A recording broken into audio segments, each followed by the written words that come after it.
Graça e paz, queridos. Eu tive a honra de entrevistar o meu amigo, Dr. Ricardo Marques, biólogo e neurocientista, no Congresso da Teoria do Design Inteligente, TDI Brasil, que aconteceu no Mackenzie, em São Paulo. Ele falou sobre a vida pessoal dele, sobre a família, sobre evolucionismo, criacionismo, muita fé, muita ciência. Ele falou por que ele abandonou o ateísmo e se converteu a Cristo também. E ele falou também sobre a luta que ele tem travado contra o câncer. Espero que vocês gostem. Confiram aí.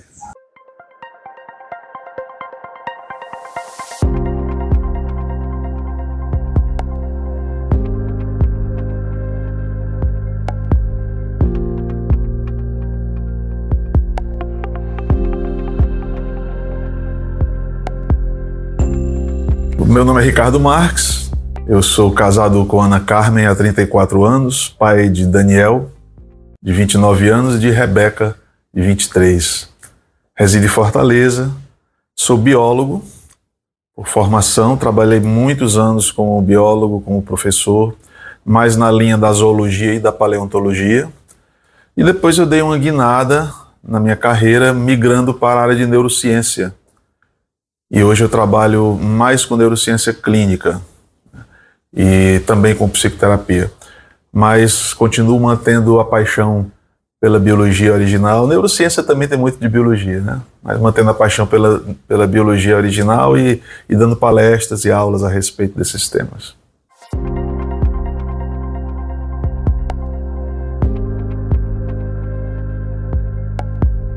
Eu cresci ateu. O meu pai era agnóstico, a minha mãe era uma católica não praticante, e o meu pai não queria que os filhos recebessem influência de ninguém na área religiosa, que quando tivessem de maior idade, cada um escolheria o que acreditar, mas ele não queria que na infância nós fôssemos influenciados. Então eu não tive qualquer educação religiosa, nenhuma. E foi muito fácil para mim chegar na adolescência lendo uma série de coisas que o meu pai lia muito, embora ele fosse um homem muito simples, mas ele era um bom leitor e na minha casa tinha muitos livros, assim como na casa do meu avô, e eu li vários livros a respeito de ateísmo. E nesses livros eu aprendi que o ateísmo era a resposta. Então na adolescência eu me declarei ateu. Então não entrei na vida adulta, né, de jovem adulto, acreditando em Deus, de forma nenhuma. Mas eu sempre fui apaixonado por ciência, desde criança. Minha paixão era querer ser cientista. E, basicamente, biólogo. Numa época que se falava muito pouco disso. Mas o meu sonho era um dia ser cientista, estudar os seres vivos, estudar o ser humano, o cérebro, a natureza. E quando eu fui fazer vestibular, tomei essa decisão e não me arrependo até hoje.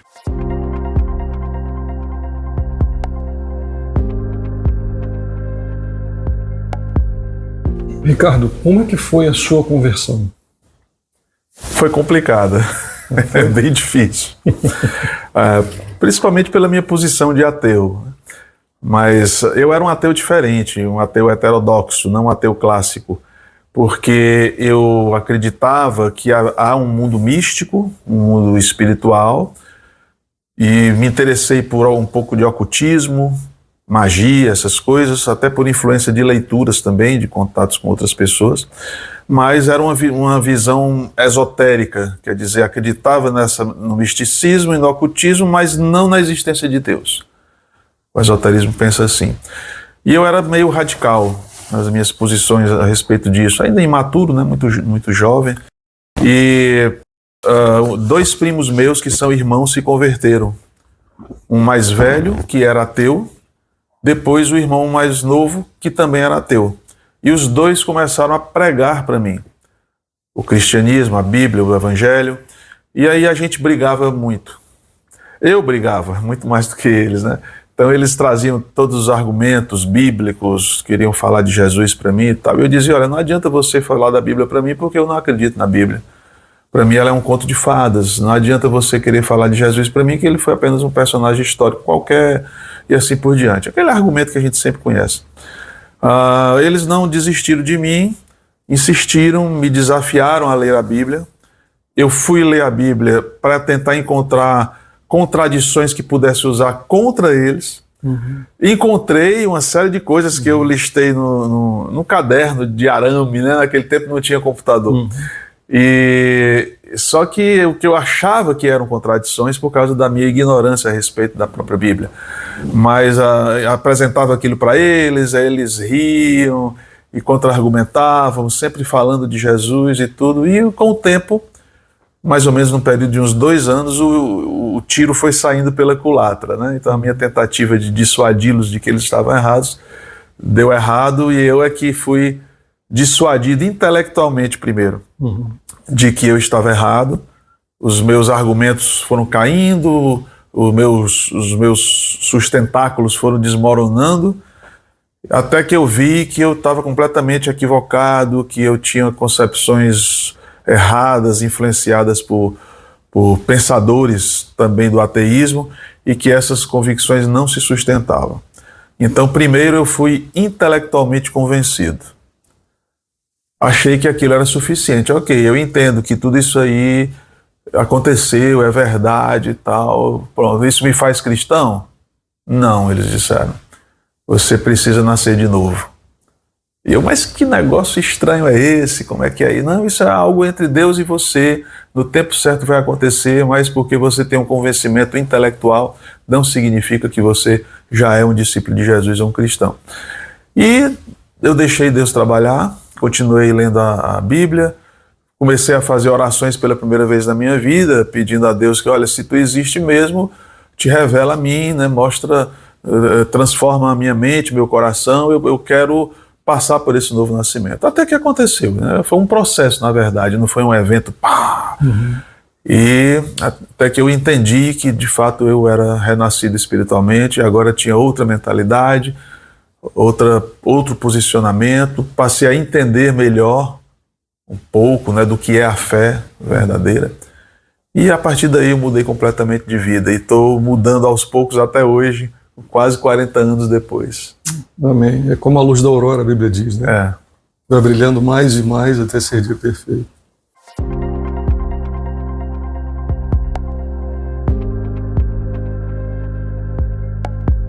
Criacionismo é um termo guarda-chuva que abrange diversos posicionamentos próximos, porém diferentes. Existe o criacionismo clássico, que é chamado criacionismo bíblico, que é uma crença, é uma fé. A crença de que aquilo que a Bíblia relata em Gênesis é verdade. Ou seja, há um Deus pessoal que criou todas as coisas, o universo, a terra e a vida, criou o homem e a mulher e colocou-os no jardim do Éden, e depois houve uma queda e esse casal então foi expulso do jardim do Éden para uma terra onde o ambiente e tudo mais está em deterioração, e isso vai ser resolvido depois pelo plano original de Deus que ele já traçou para isso. Então, o criacionismo bíblico, ele é uma crença de que o relato bíblico é verdadeiro e que, portanto, Deus criou do jeito que o relato de Gênesis diz. Mas dentro desse termo guarda-chuva criacionismo existem variações. Por exemplo, existe o criacionismo científico, que é essa crença do criacionismo bíblico voltada para buscar, através da própria ciência, elementos que confirmem essa crença. O criacionismo científico é essa busca, através da ciência, de confirmação da crença do criacionismo, da fé no criacionismo bíblico. E existe o criacionismo evolucionário, que eu adotei quando eu me converti, tá? E passei os primeiros anos da minha vida cristã como criacionista evolucionário ou evolucionista teísta. Que é o quê? É a crença de que existe um Deus, ele criou, mas não como o Gênesis relata. Não há uma crença na literalidade do Gênesis. Então Deus criou através de outros mecanismos e inclusive o ser humano e a vida na Terra ele teria criado usando o processo da evolução. Criou e deixou a evolução rolar, né? Gerando o que nós teríamos hoje. Então, essa visão da evolução, ela se contrapõe radicalmente ao criacionismo bíblico e ao criacionismo científico, mas casa com esse criacionismo evolucionista, né? Eu, por ser biólogo e ter sido doutrinado, literalmente doutrinado na teoria da evolução ao longo de toda a minha vida, eu não tinha conhecimento suficiente, nem bíblico e nem científico nessa área, embora eu fosse professor de paleontologia de evolução e pesquisador nessa área. Mas eu descobri depois que eu não tinha conhecimento suficiente. Então eu pensei, e agora? Como é que eu concilio isso? Uma visão de que a evolução produziu tudo isso que nós temos hoje, mas Deus criou. E aí eu tentei, sem conhecer o evolucionismo teísta ainda, eu disse na minha cabeça, não, tem alguma coisa errada aí, eu vou fazer o seguinte, eu vou ignorar o Gênesis, a descrição do Gênesis, vou manter aqui a minha convicção científica na teoria da evolução e vou seguir adiante conforme ideia. Eu fiz isso com sinceridade. Depois aqui, aos poucos, eu fui tendo contato com cientistas muito mais experientes do que eu, que eram cristãos e eram criacionistas, e que foram me mostrando evidências científicas muito sólidas, muito concretas, que eu nunca conheci como cientista. Isso sempre foi vetado no meio acadêmico, né? Aí eu fui entendendo que o meio acadêmico ele é muito enviesado, as coisas são feitas de uma forma que a verdade não importa, o que importa é você defender aquela teoria que está em voga, né? Que é o consenso, digamos assim. E aí eu entendi cientificamente que a teoria da evolução estava equivocada. Por mais bonita que essa teoria seja, muito bem elaborada, tem um verniz científico muito convincente, mas é balela. E foi muito duro para eu reconhecer isso, que eu tive que abdicar de uma carreira em cima disso, né? Com trabalhos publicados e tudo mais. Mas aí depois eu me libertei e fiquei bem, e estou bem até hoje em relação a isso, não tenho mais problema não.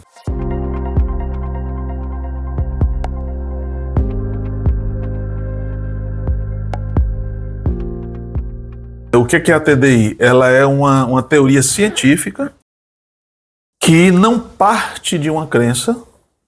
O criacionismo parte da crença de que Deus existe e Ele criou. Certo. É uma crença revelada na Bíblia. A TDI não faz isso. A TDI ela vai ao mundo existente, observar a natureza que aí está, os seres vivos, etc., e verificar cientificamente, através de análise científica, as características, por exemplo, de um animal, do ser humano, de um órgão, de uma estrutura, de uma planta, de uma folha, tá?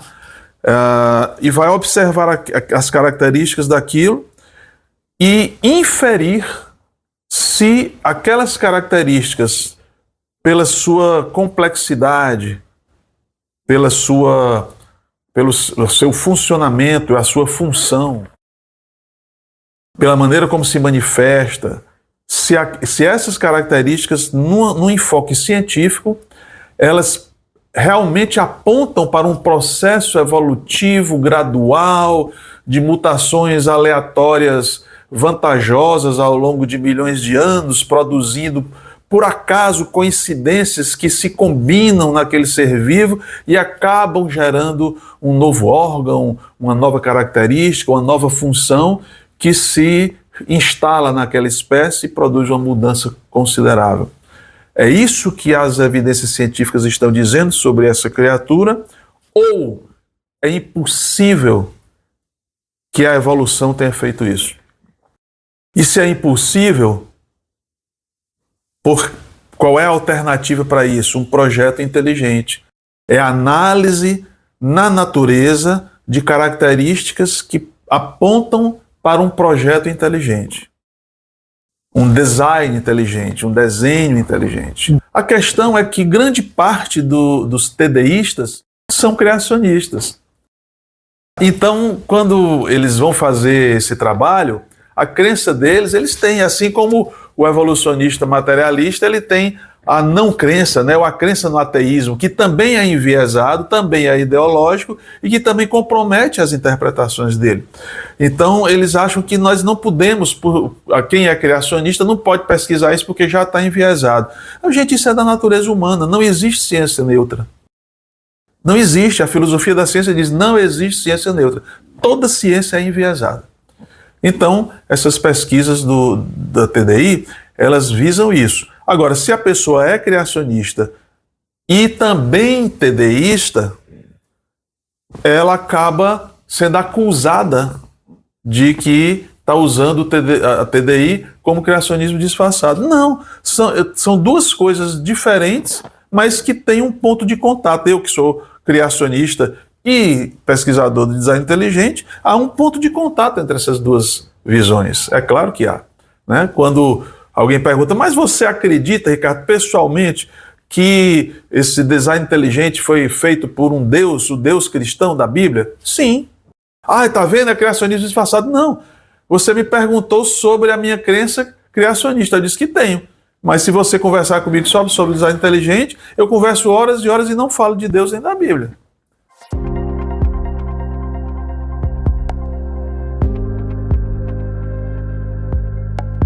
Determinados regimes políticos se fundamentaram em filosofias que são baseadas na teoria de Darwin, que é a teoria da disputa na natureza pela sobrevivência e a lei do mais adaptado.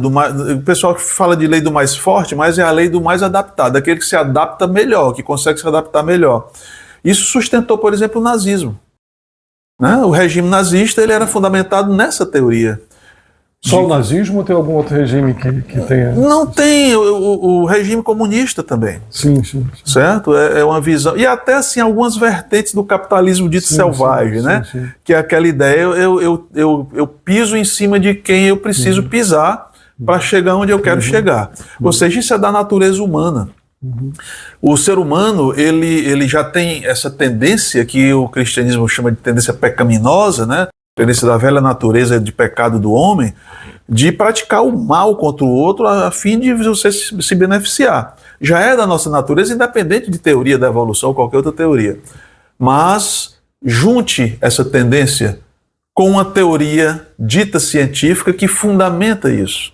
Então, a partir do momento em que eu deixo de crer que existem valores absolutos que são postos por um Deus amoroso que ama a sua criação e diz, esses valores aqui, eles são fundamentais para que a sociedade persista, né? Que ela consiga persistir e sobreviver. Isso aqui, o amor, né? A boa obra e assim por diante, você tem esses valores aqui. E aí eu digo, esse Deus não existe.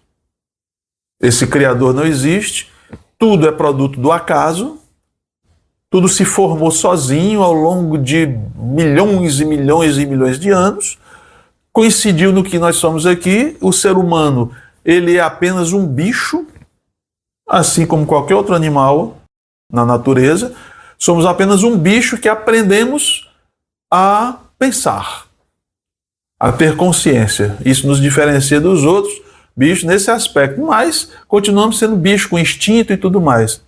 Existe até a psicologia evolucionista, eu já dei uma palestra sobre isso, que defende, por exemplo, o estupro. Você não pode condenar o estupro porque o estupro é apenas o homem realizando aquele instinto que a evolução deu para ele. O instinto de reproduzir os seus genes na natureza o máximo que ele puder. Sim, aí talvez entre nisso também o infanticídio, o aborto. O infanticídio, o aborto, inclusive tem autores que são psicólogos evolucionistas que defendem o infanticídio. Por que você pode matar dentro da barriga e não pode matar depois que sai da barriga? Mata sim. Deveria ser dado direito aos pais de matarem seus filhos quando acharem que é conveniente. A Europa agora, alguns países já fazem isso, né? Sim. Crianças com síndrome de Down, enfim. Alguns índios fazem isso, alguns tribos indígenas, né? E aí essa concepção não tem um Deus, não tem valores absolutos, não existe moral, né? Então eu posso fazer o que eu precisar aqui dentro das minhas conveniências. Então, regras sociais e morais, elas são apenas conveniências transitórias que atendem às necessidades de um grupo ou de um indivíduo. Então eu posso matar. Por que eu não posso matar meu vizinho? Quem disse que eu não posso matar? Eu sou um bicho, ele é um bicho, é a lei da selva. Tá? É o relativismo extremo. Se for vantajoso e tal. Então essa visão, ela esteve por trás de regimes que foram extremamente cruéis com o ser humano, trucidaram os seres humanos tratando como bicho, assim, não mata, destrói, elimina, porque é inconveniente. Né? Então, você sabe que no nazismo e também no comunismo, pessoas que não só que divergiam do regime, elimina, acaba, mas pessoas que eram inconvenientes para a sociedade, né? Pessoas com problemas mentais, pessoas aleijadas, né? Com limitações físicas, tudo isso é um estorvo, vão eliminar. E pessoas com crenças que não combinavam com a crença do grupo, né? Do grupo dominante, elimina, mata todo mundo. Em nome de quê? Em nome da supremacia desse grupo que detém o poder. O argumento era darwinista. Pronto. O argumento era darwinista, é a lei natural de quem melhor se adapta. Nós conquistamos o poder, temos as armas, temos a força, e a gente quer impor, e os outros povos são escravizados para atender a nossa necessidade, sem constrangimento. Então, isso já ilustra muito bem como uma teoria como da evolução... mas você pode seguir a teoria da evolução sem isso. Claro que pode. Tá? Mas, ainda assim, isso é real. Ou seja, a teoria ela fundamentou esse tipo de coisa. E se você... mas nós eliminamos o nazismo. Tá? O comunismo ainda existe. Na China, a gente está vendo lá, eles têm campos de concentração onde cristãos são presos e eles Coreia do Norte. tiram os órgãos desses cristãos para poder sustentar uma indústria de órgãos que o governo chinês está envolvido. Mas a teoria, mesmo que tudo isso estivesse extirpado da sociedade, ainda assim você tem uma sociedade com um ser humano que, como ele não crê em valores absolutos, ele relativiza tudo, e aí é o caos. A tal ponto que um ateu, líder do movimento neo-ateísta, como Richard Dawkins, biólogo, que passou décadas atacando veementemente o cristianismo, defendendo até a prisão dos cristãos, como outros ateus também, o Sam Harris e outros lá, ele disse mais recentemente que agora ele é um cristão cultural, porque ele entendeu finalmente que a sociedade sem valores absolutos como o cristianismo prega, ela tende à extinção. Então ele passou a defender o cristianismo cultural, mesmo que ele não creia em Cristo e nem seja um cristão devoto.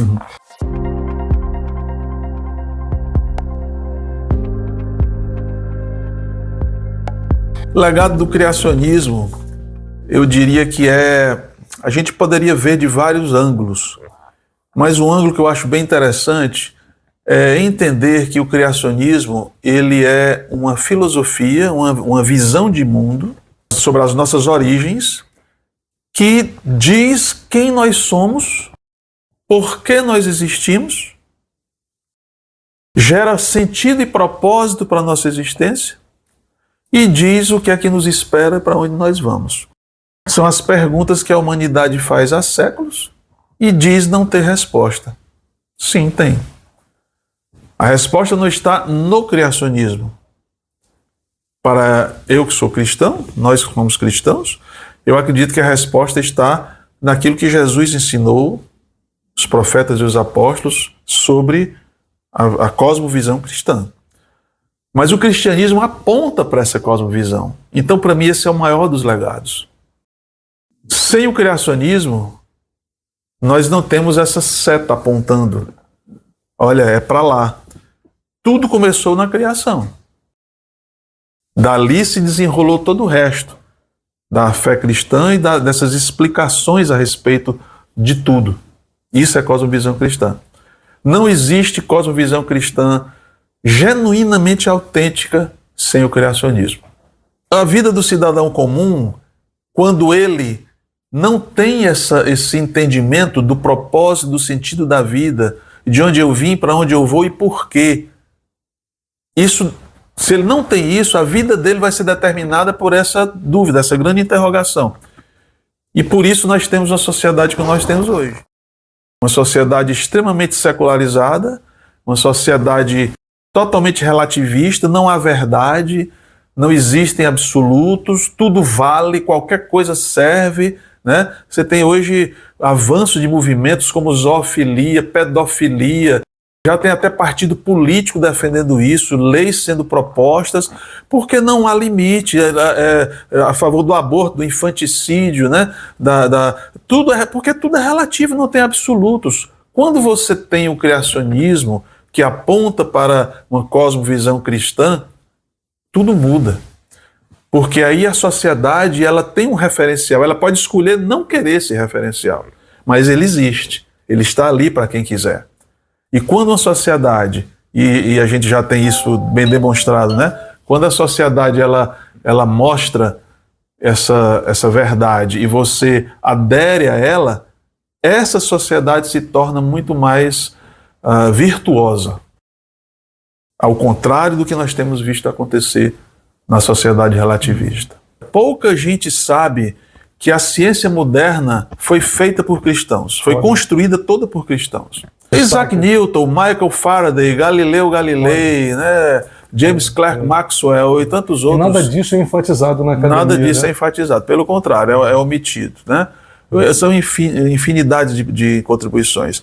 Pouca gente sabe que foi o cristianismo protestante que estabeleceu pela primeira vez na sociedade recente a separação entre igreja e Estado, o Estado laico, né, que o pessoal confunde muito hoje com outra coisa.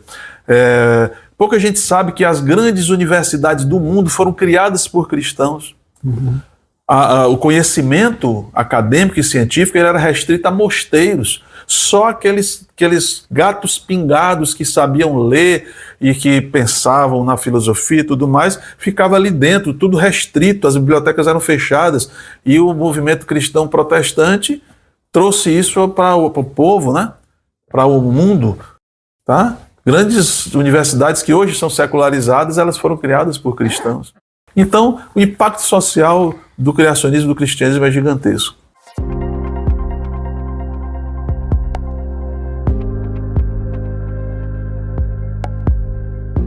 Em 2023 eu comecei a ter vários sintomas de enfermidade, sintomas diversos, passando por vários médicos de diferentes especialidades, ninguém descobria exatamente o que é, ficavam chutando, pode ser isso, pode ser aquilo, tentava tratar de um jeito ou de outro, os exames não esclareciam, e eu passei meses adoecido, né, passando por esses sintomas, até que finalmente se descobriu que era um câncer de pâncreas. O câncer de pâncreas ele é um dos mais mortais que existe, extremamente agressivo, responde muito mal aos tratamentos conhecidos.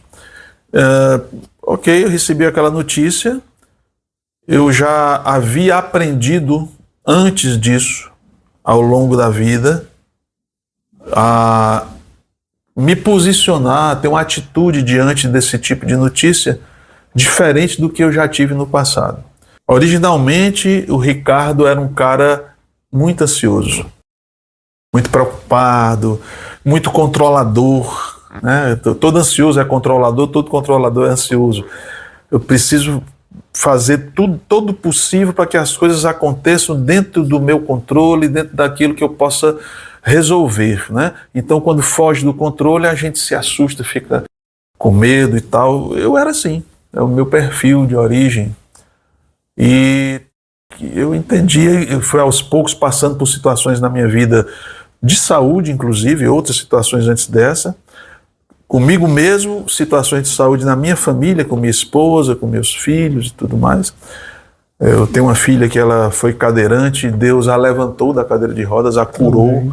da cadeira de rodas, quando ela não tinha mais movimento nenhum nas pernas, nem sensibilidade nenhuma, toda a musculatura já estava atrofiada, e ela, de um segundo para o outro, se levantou da cadeira de rodas e toda a musculatura foi recuperada instantaneamente, o que espantou os médicos e a fisioterapeuta dela, que eles nunca tinham visto isso. Um milagre, né? Mas Deus foi ensinando ao longo do tempo que essa não é uma atitude, uma posição de um cristão de fé. Como assim? Eu acredito em Deus e em Jesus. Jesus disse que daria a paz àqueles que o seguissem. Uma paz que o mundo não pode dar. É uma paz no meio das aflições. Não uma paz que elimina as aflições para ficar em paz. Mas tendo aflições, vocês terão paz. Como assim eu creio num Jesus que me prometeu isso e eu não tenho isso? Tem uma coisa errada. E assim, eu fui meditando a respeito disso e fui entendendo que eu estava errado, que eu precisava aprender a ter essa paz. Porque é uma paz que eu pelo menos pedia que Deus me desse, e eu não tinha, e eu pedia e eu não tinha, e eu entendi pela palavra de Deus que estava errada, a minha oração estava errada. Essa paz, ela é aprendida, Deus nos ensina através da vivência. Isso é bíblico. E então passei a buscar a paz dessa forma, fui aprendendo, ainda estou nesse aprendizado, mas o pouco que eu aprendi foi suficiente para eu chegar, por exemplo, nessa notícia do câncer de pâncreas e dizer, ok, eu posso morrer amanhã. Não sei mais como é o meu futuro de curto prazo, que dirá de longo prazo. A morte está batendo a porta. E o que é que eu posso fazer? Entender a morte como a Bíblia ensina e como Jesus ensinou. E não como o ser humano, mesmo muitos cristãos, acreditam que a morte é uma perda. A morte é uma desgraça. Não! A Bíblia ensina com muita clareza, para o cristão a morte é um ganho. O apóstolo Paulo chamava a morte de lucro. Para mim, o viver é Cristo e o morrer é lucro. É verdade. Né? Então, estar no paraíso instantaneamente com Jesus, na glória de Deus, na presença dele, com aquelas pessoas que você ama e que já foram para lá, né? E não é ficar tocando harpa como aquelas figuras imaginárias, né? Tocando harpa nas nuvens, nada a ver. É uma vida plena, sem sofrimento, eterna, sem dor e sem morte. Puxa, a gente lamenta por quem fica. Mas quem fica se adapta, principalmente se entender essa verdade. Então eu recebi essa notícia nessa perspectiva e decidi, vou ter paz. Porque o que o meu Deus, perfeito, soberano, todo-poderoso, bom, justo, gracioso, o que Ele decidir fazer com a minha vida, está tudo bem. Ele sabe o que está fazendo. Ou então eu nego esse Deus. Não dá para ficar dizendo que crê nesse Deus e morrendo de medo dele. Do que ele pode fazer, pode ser horrível para mim. Não. Então eu aprendi a ter essa paz, passei por uma cirurgia muito radical, fiquei 10 dias internado, depois 6 meses de quimioterapia, isso foi ano passado. Parecia bem, certo? Depois da quimioterapia, os primeiros exames, joia, parece que você está curado. Vamos repetir esses exames no começo do ano de 2025. Passei uns 3 ou 4 meses sem o acompanhamento dos exames. Quando cheguei em 2025, que os exames foram repetidos, o câncer tinha voltado agressivamente com metástase, espalhado por várias partes. Ok, o que é que devemos fazer? Mais quimioterapia com outras drogas, então vamos em frente. E agora eu estou nesse processo. Estou indo para a 6ª sessão de quimioterapia nessa nova fase. Tem dias melhores, dias piores, dias que eu fico acamado, dias que eu estou, como estou aqui, normal, conversando, viajei, né? Viajo, dou palestras e tal. Vim de Fortaleza, vim de Fortaleza e tal. Em São Paulo. Estou em São Paulo. TDI, no Congresso de TDI. No Congresso de TDI, fazendo palestra e tal.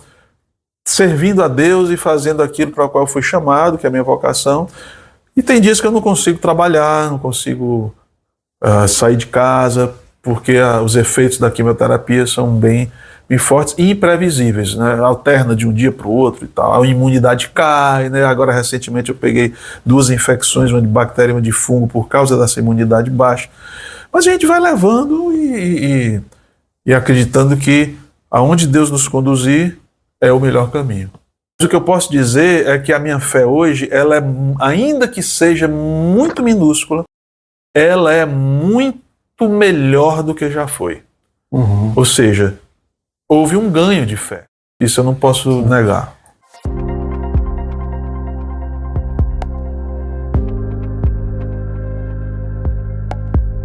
São 2 públicos. Sim, sim. É isso? Primeiro público, aqueles cristãos que passam pelo que eu passei, em termos dos dilemas, dos conflitos intelectuais, né? A mensagem que eu deixo é: tenha calma, tenha paciência, as coisas vão se revelar e se resolver. Eu gastei muito tempo desnecessário indo atrás de detalhezinhos, querendo respostas sobre tudo. Eu quero saber sobre tudo, eu quero explicação para tudo.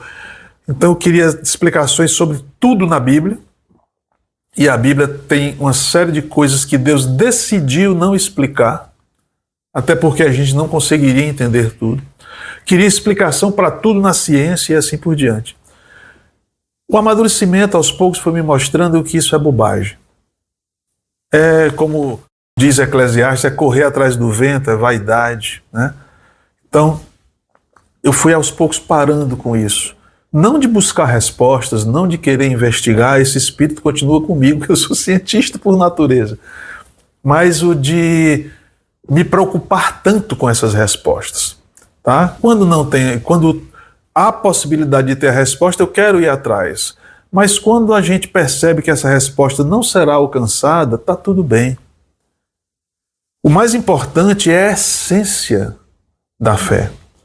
Se eu agora sou um cristão e quero desenvolver a minha fé, então qual é a essência dessa fé? É estar todo o tempo atrás de cada detalhezinho e cada resposta para todas as perguntas que eu tenho? Não. Não é isso que vai fortalecer, alicerçar a fé. De jeito nenhum. Pelo contrário, às vezes atrapalha. Mas eu não sou adepto de uma fé cega. Fé cristã não é cega, é uma fé racional. Então, a essência da fé é Jesus. Jesus é a palavra de Deus. Tem que ter Jesus no centro, a relação pessoal com Ele, a relação pessoal e individual com Deus. Jesus tem que estar no centro. A relação pessoal com Deus tem que estar no centro de tudo. E através dessa relação pessoal com Deus, com Jesus, e com a meditação, não a simples leitura, mas a meditação na Bíblia, que é a revelação de Deus, essa deve ser a essência da fé cristã. O resto é resto. É importante, mas é secundário.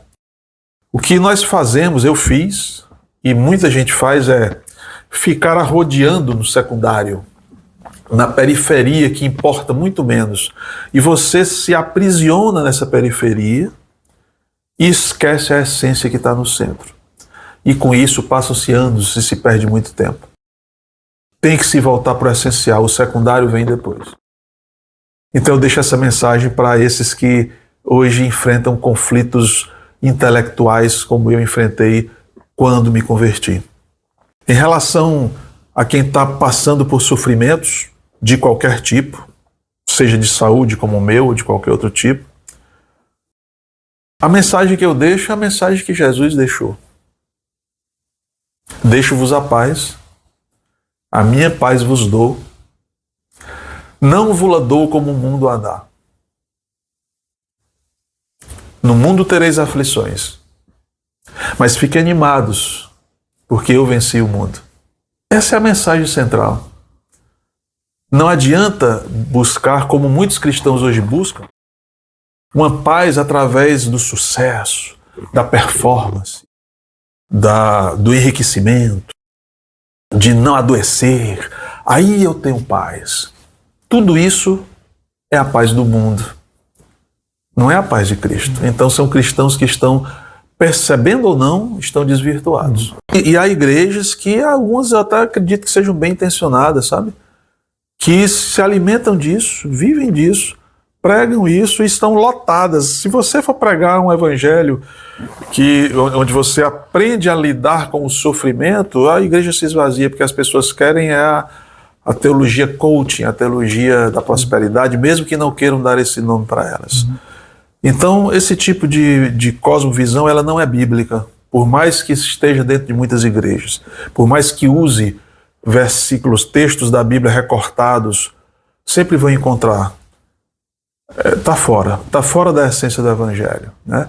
Então a mensagem é: está sofrendo?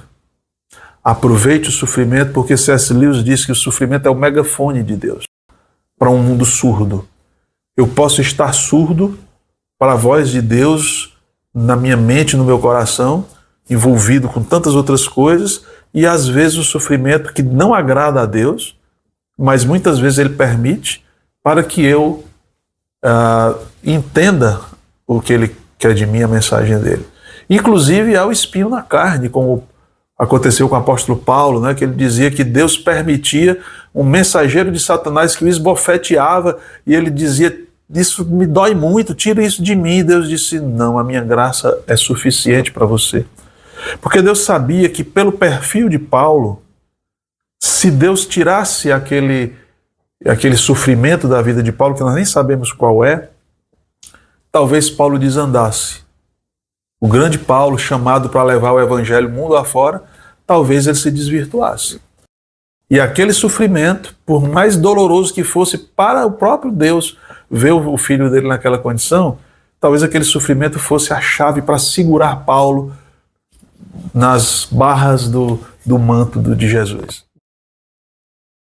Professor Ricardo, muito obrigado. Que Deus te abençoe grandemente e sempre te conduza em triunfo. Obrigado. Amém. Mesmo. Grande prazer, grande honra estar aqui podendo falar tudo isso e você ter se importado, né, em querer esse momento aqui comigo. Eu me sinto muito honrado. A honra é minha. Obrigado.